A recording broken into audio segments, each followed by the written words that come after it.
Bienvenidos a todos, esto es la noticia de la semana. Cada fin de semana nos encontramos para tratar los temas que deja la misma, analizarlos con un poco más de tiempo y focalizarlos en los principales temas que han sucedido a lo largo de estos días. Vamos a comenzar con el tema de la semana. Es un tema que nos acongoja mucho, que nos pone muy tristes y tiene que ver con el hallazgo de un cuerpo en el río Chubut. La noticia conmocionó a todos. Aún se aguardan las pericias que confirmen que se trata de Santiago Maldonado, aunque off the record muchos dicen que lo es. La familia aguarda las pruebas para reconocerlo. Se estima que en breve estará la autopsia que se realiza en Buenos Aires. El cuerpo ya se encuentra allí. La semana estuvo signada de dolor e indignación. De manera inexplicable se viralizaron fotos del cuerpo encontrado, marchas y contramarchas en una convocatoria pública para el pasado miércoles. Hay que decir que se avisó a las fuerzas policiales de la zona sobre la existencia de este cadáver en pleno río Chubut. 4 rastrillajes anteriores no habían dado cuenta de la presencia de un cuerpo en este lugar. Con el correr de los días se podrá saber más sobre el caso, fundamentalmente cómo murió Santiago Maldonado, qué fue lo que le pasó, cómo apareció allí. La familia dio una conferencia de prensa el miércoles por la noche, argumentando que todavía no podían tener certeza sobre si es o no Santiago y pidiendo respeto en este proceso tan largo que tiene que ver con los trabajos a llevar a cabo para determinar la identidad de una persona y fundamentalmente por todo lo que vienen pasando en estos últimos días, desde el 1 de agosto, día en el que desapareció Santiago Maldonado. Tuvimos 2 visitas nacionales esta semana aquí en Santa Fe antes de las elecciones. En un primer caso vino el ministro de Trabajo de la Nación, Jorge Triaca, quien habló sobre los programas de recuperación productiva y en este caso se entregaron a los trabajadores de la planta Vaco, que hace 2 años que tiene una situación muy difícil. En este caso el ministro Triaca dijo que ayudará a 150 operarios para que sostengan su fuente de trabajo. El funcionario nacional se reunió con jóvenes que accedieron a sus empleos formales a partir de los programas de intermediación laboral articulados por las escuelas de trabajo. Y el día jueves estuvo en Santa Fe el ministro Dietrich, quien también dijo lo que Nación había aportado en concepto de obras para el transporte a la provincia de Santa Fe. 2 visitas nacionales de mucho peso en nuestra ciudad esta semana. Cambiamos de tema ahora. El próximo domingo vamos a votar. Ya son las elecciones generales. Este 22 de octubre vamos a poder sufragar y vamos a elegir concejales y diputados nacionales. Y en este caso sabemos que en medio de un complejo panorama político, este domingo se eligen en nuestra ciudad concretamente 8 concejales para sus respectivas bancas y 9 candidatos para diputados nacionales. El gobierno nacional teme que se concreten amenazas de bomba en los lugares de votación y por lo tanto ha determinado ciertos protocolos para estos lugares escolares que han sufrido amenazas con anterioridad.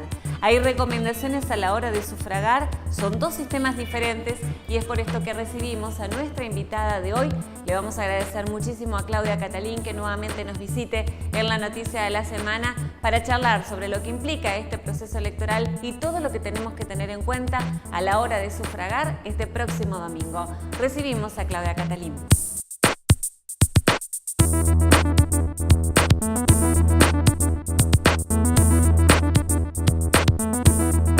Bueno, tenemos un montón de preguntas preparadas, de aquellas que ha hecho la gente, que se pregunta qué puede pasar el próximo domingo en el cuarto oscuro. Me parece que lo ideal es comentar que vamos a seguir votando con 2 sistemas diferentes. Así es, porque estas elecciones, tal como hicimos en las primarias, abiertas, simultáneas y obligatorias, tienen 2 niveles de elección. El nivel nacional, que se sigue votando con la boleta tradicional, cuarto oscuro y sobre, y los niveles locales en toda la provincia. Esta vez sí hay elección en toda la provincia para las comisiones comunales, concejales que se renuevan por mitades y 12 intendencias que van a elegir esta autoridad, donde usamos la boleta única, amarilla o roja según la categoría, y el box donde marcamos una sola marca por boleta para hacer nuestra elección local. Ahí vamos a hacer una pausa, porque en esta boleta única uno debe marcar con una cruz el candidato que quiere votar, o en su defecto, si desea votar en blanco, lo que puede hacer es colocar la cruz en el casillero donde dice blanco. Digamos que la ley se modificó justamente para evitar confusiones y ya no tenemos casillero de voto en blanco. La boleta única en el mundo no trae casillero de voto en blanco. En su versión original, cuando la empezamos a usar, la ley establecía este casillero. Había que hacer la opción expresa por el voto en blanco. ¿Qué sucedió? Se detectó que había un aumento de votos nulos porque al dejar la boleta sin marca se contabilizaba voto nulo.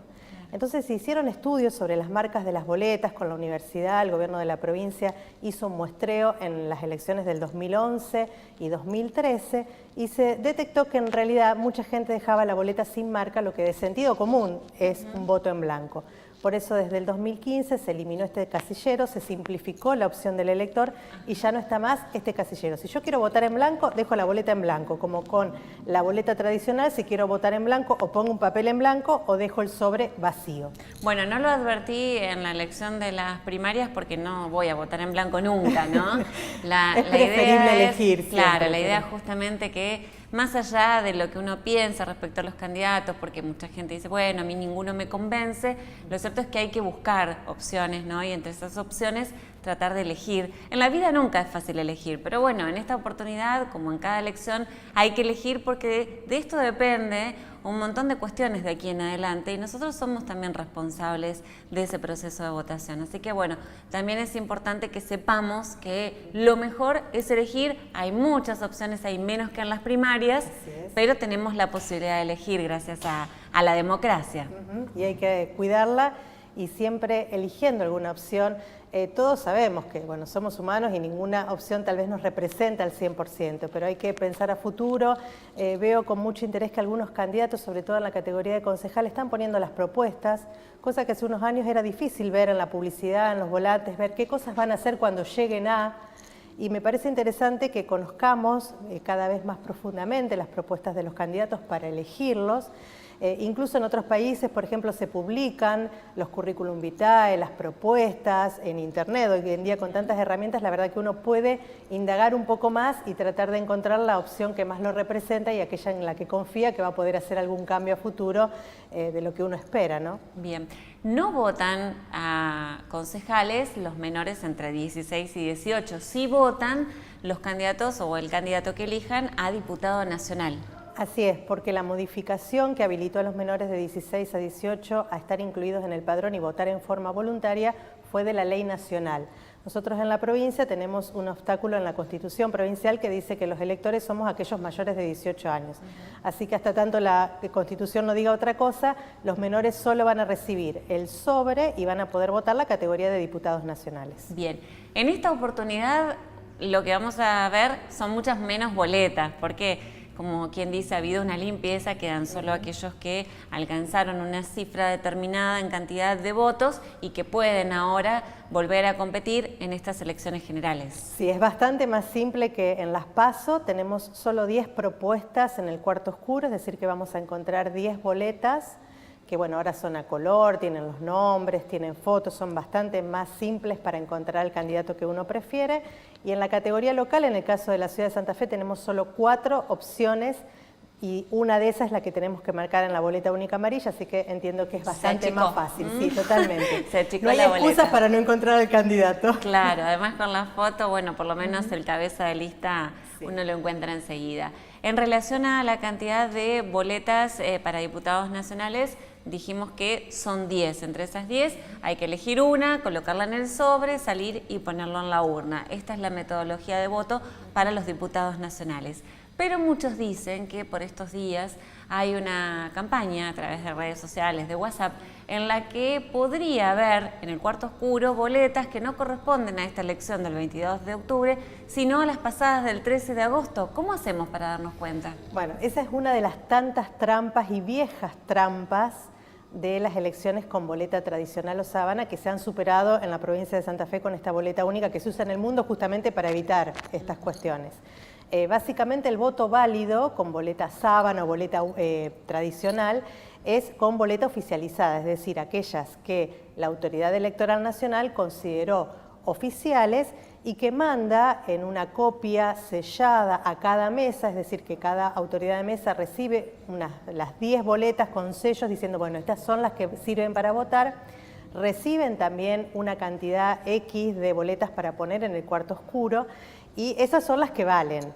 ¿Qué sucede? Tanto los fiscales partidarios que pueden reponer y tienen las boletas oficiales, tienen una función muy importante. La autoridad de mesa, controlar las boletas que están en el cuarto oscuro y la que ella misma pone a disposición del ciudadano.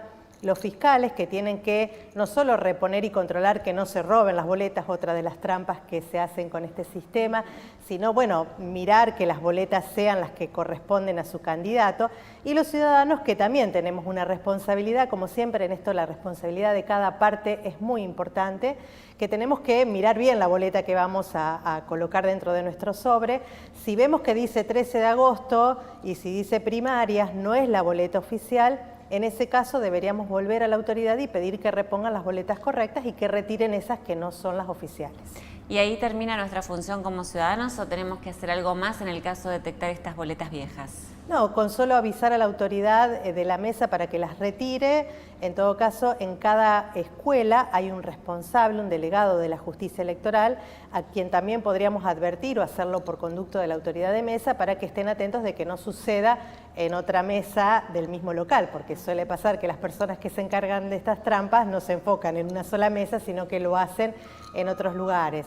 Y si fuera muy masivo, tal vez haya que avisar a la autoridad electoral para que ya emita comunicados y advierta a la población. Ahora lo estamos diciendo antes, así que me parece que es muy útil que uno se fije un poco. Si uno tiene dudas o alguna persona que no tiene ganas de ponerse a hacer todo este procedimiento en el momento del acto electoral, lo que puede hacer es buscar una boleta oficial. Algunos partidos las están dejando en las casas y si no acercarnos al partido, pedir la boleta, llevarla en el bolsillo y estar seguros de que nuestro voto va a valer a la hora de ser contabilizado.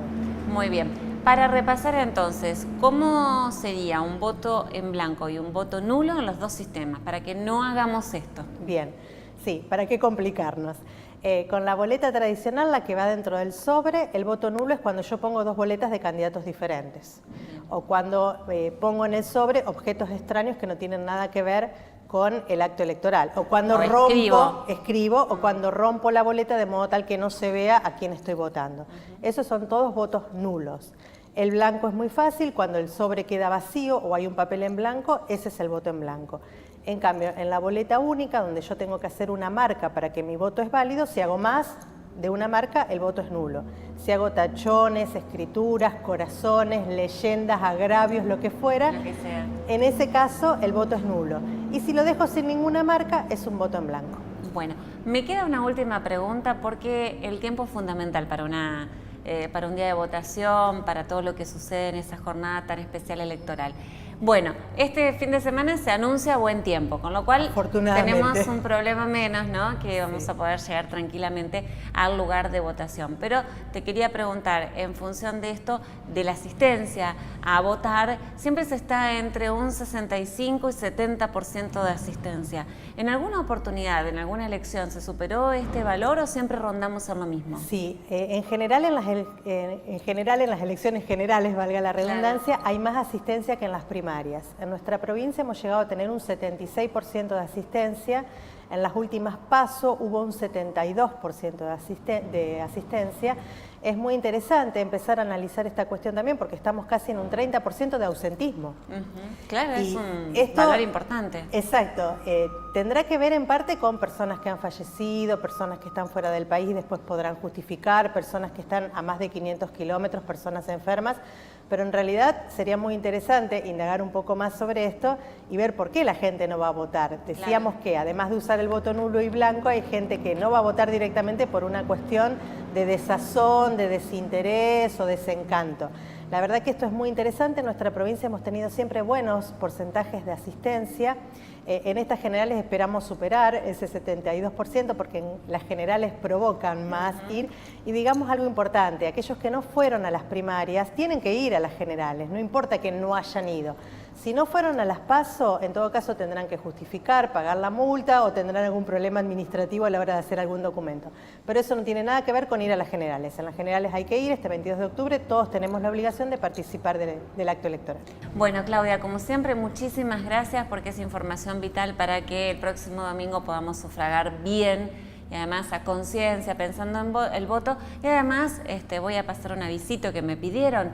De paso nos anotamos como donantes de órganos, porque es importante saber que en cada establecimiento educativo va a haber voluntarios pidiendo esto justamente, y es muy importante pensando en nuestra solidaridad después de la vida. Así que, bueno, también esto es importante sumar en este proceso electoral. Vamos a seguir conversando, hay muchos temas que se vienen después del proceso electoral y que, bueno, que son muy interesantes para analizar, así que muchas gracias. No, por favor, un gusto como siempre. Un placer.